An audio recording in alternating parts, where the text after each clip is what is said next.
privacy sandbox and what media owners can do to tackle targeting. Please put your hands together to welcome to the stage Marianne and Paola.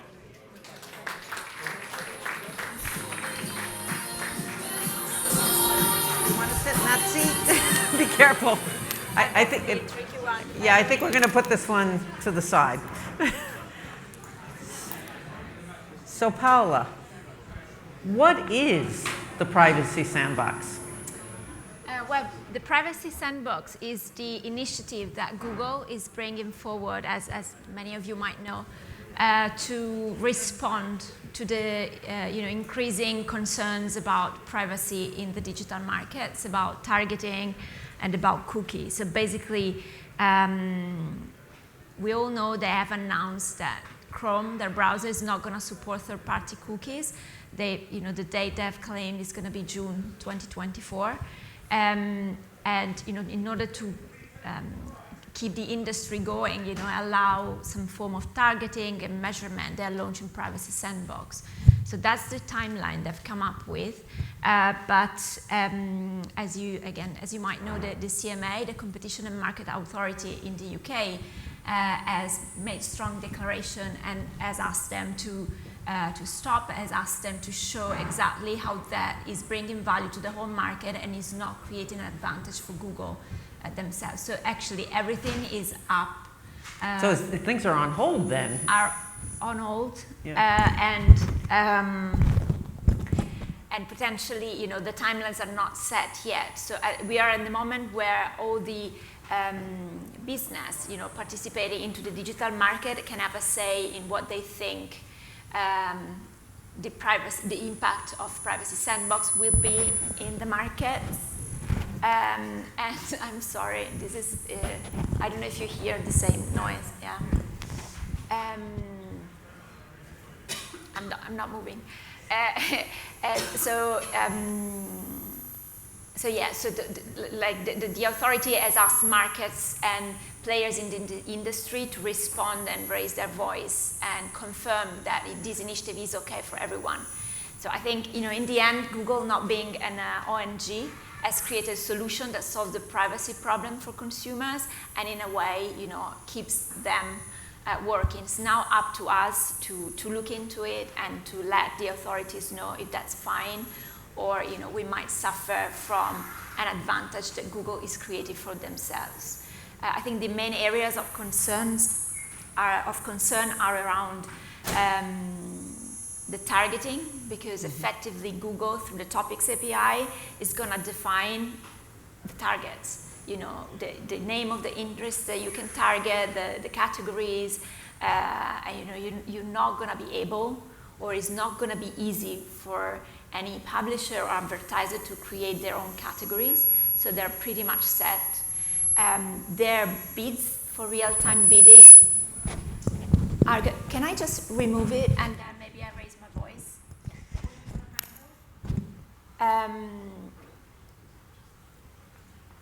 So I know it's me because since yesterday my flight was cancelled. This morning everything happened to me. So there must be something. I'm waiting for the stage to open again and digest me. Okay, so we're saying, so there are several impacts. So the one is the way we are targeting, and it's going to be changed. In a way, it will be led by Google, how we're going to target. It's going to be the way we measure.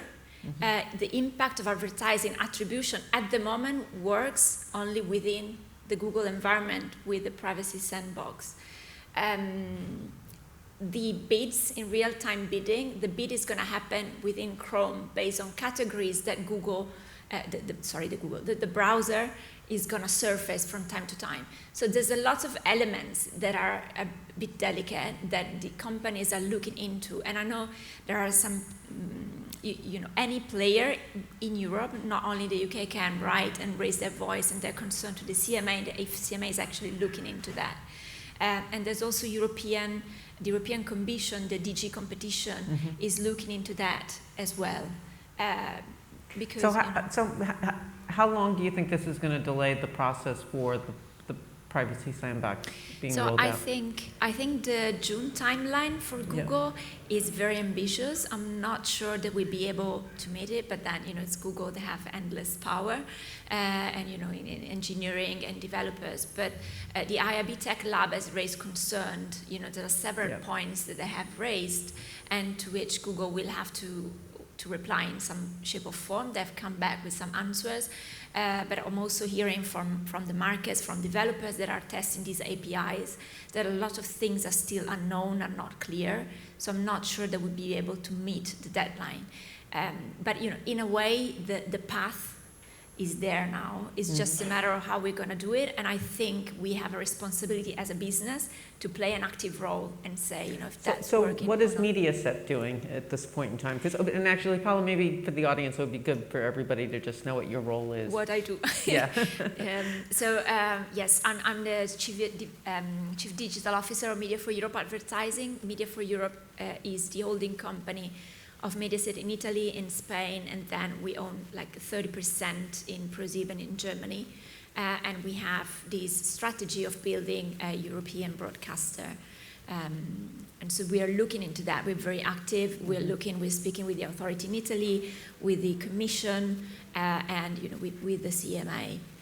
Because I think it would be too easy, to sit back, say, and then complain about what Google is doing. Google has brought up a solution, and now it's up to the industry to help shape it so that it works for everyone.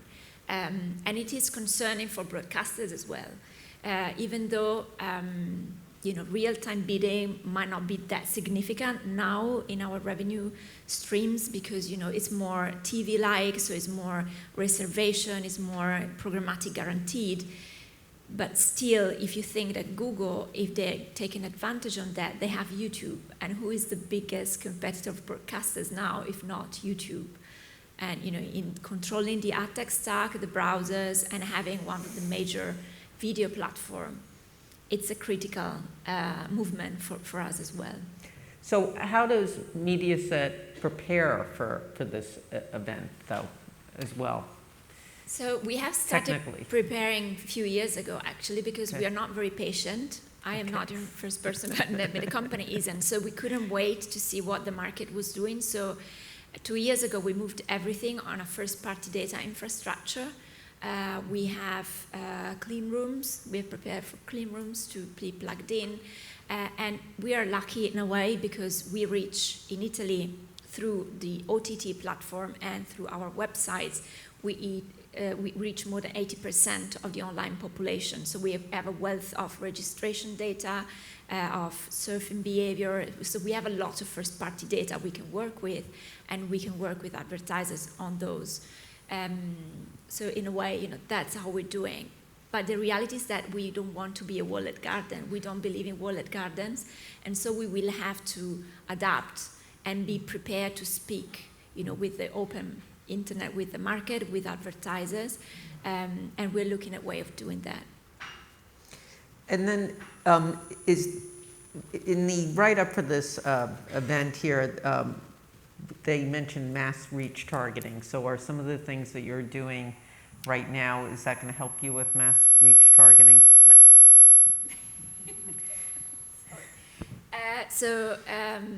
And that's across broadcast and digital. So. Yeah, so we are doing lots of product. I think what we are discovering, and in a way broadcasters have an advantage on that, because we come from a culture where you don't have one-to-one targeting and one-to-one measurement. Mm-hmm.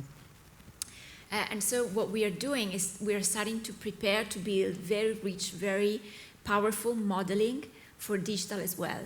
Every time, as a digital native professionally, when I moved to a broadcaster, I was surprised to the level of accuracy that actually broadcaster could measure and predict performance of campaigns. And that's because they had econometric models that have been running for years, and they have refined, and with all the computing power we have now, we have artificial intelligence, so we've dropped AI in here as well. There's so much that we can do, even if you don't have one-to-one targeting, one-to-one measurement, to still see the impact and allow advertisers to make the most of their investment. So that's one thing that we're working on, and we're bringing these we've created a product, to give you an example, where we track, we create targets, for example, auto intenders, because we know they're visiting dealers. And then we model that, and then we look at, with predictive modeling, of where we are more likely to find these consumers when they're watching linear TV, which is lots of the day, with channels, with content. And so we are planning linear TV on a CPM basis based on targeting. Oh, interesting. And is there a lot of that information coming through your digital properties so that you know that information and then you're meshing that with what you think they're doing? Okay, so that's interesting. And are you also doing programmatic advertising as well? You know, we just heard Jayesh in the prior panel talking about how ITVX is doing a lot of things. So I was curious as to whether or not. So we are on the second screen. So we are we had that for, I think, 8 years, 9 years. So we're very advanced in that. On connected TV, we are limiting it because our connected TV offering is made of connected TV, like the vertical app, but also HBB TV, which is super delicate environment. So we are not allowing that. We're not allowing third-party tracking. So we have started doing programmatic with few DSPs that can guarantee they can work, you know, within this framework. So they're not taking any data. They're not measuring weird KPIs. In a way, we've taken the second screen experience, and we are trying to learn to create the first screen experience, because I think the wealth of measurement, the excess of measurement in some way has created a lot of confusion. And so we want to keep it so that only the official JIC auditor will be able to measure connected TV. And we are there. So in April, they are releasing the cross-screen campaign measurement, so made of linear TV, second screen, and connected TV, and they're going to be able to deduplicate reach and describe the profile of the audiences. So we are there. We just want, you know, one data that is a joint industry committee, so it's, the methodology is shared with advertisers, but that is also recognized, so we don't have too many players affecting the user experience and throwing out data that don't talk to each other in the market. Okay. And so how do you hope the environment is going to evolve? I mean, I know you're concerned right now about the privacy sandbox, but like what would broadcasters really like to see happen? I think there may be a few Google people in the audience too. So, so I think we are not against, you know, privacy sandbox per se. I think something had to be done. So we are very happy, but again, you know, we have to contribute to make sure that what happens, it works for the whole market, is not creating anti-competitive scenarios. So that I'm a fan with. For sure, the level of targeting that has been happening in the past few years is not sustainable. So Why? That needs to be changed. Because if you looked at browsers, you know, if you could see all the cookies, all the tracking that were dropped on every single user, it's an excess. Users have no idea of what their data is used for, and there's also like a great deal of influence that you can bring to people by having that much data. You know, I have the luck to go to Brussels quite often to speak with the authorities there. And you know, they have realized that some elections have been influenced, you know, by digital communication that was targeted, that was based on data. Well, we all remember Cambridge Analytica. So there's a lot of that people are not, consumers are not aware of, that can influence their life, they can influence their decision. And so there needs to be some regulation. And in a way, you know, the fact that you'll not be able to do one-by-one targeting, but you know, more broader interest targeting, maybe like topics, is suggesting, that takes away some of these risks. On the other hand, I think, again, one thing that we are all missing off is education of the audience, because we have seen authorities, for example, in Italy last year, in Spain this year, have restricted as our cookie banners are working. So the way, you know, you have to be more explicit that you're opting into cookie tracking. But again, it's all a game of user experience, depending how you put the boxes, the color of the boxes, the response of the consumer changes massively. And that to me is a sign that consumers are not aware of what they're opting into. So there needs to be education so they can make an educated choice of what being tracked means, of the advantages, because there are advantages in receiving communications and advertising from brands Well, that you're interested in. personalization can be beneficial. Exactly. Yeah. There's another advantage that if you think of OTTs, if I can give a better value of the advertiser because the advertising is profiled, I can sell less advertising, and so your viewing experience is Better. is You can better. sell less advertising for more because For it's more, targeted. Yeah. It's a balance that should work for everyone. Okay. And so what do you think will happen? I mean, I was asking you what you would like, but what do you think will happen?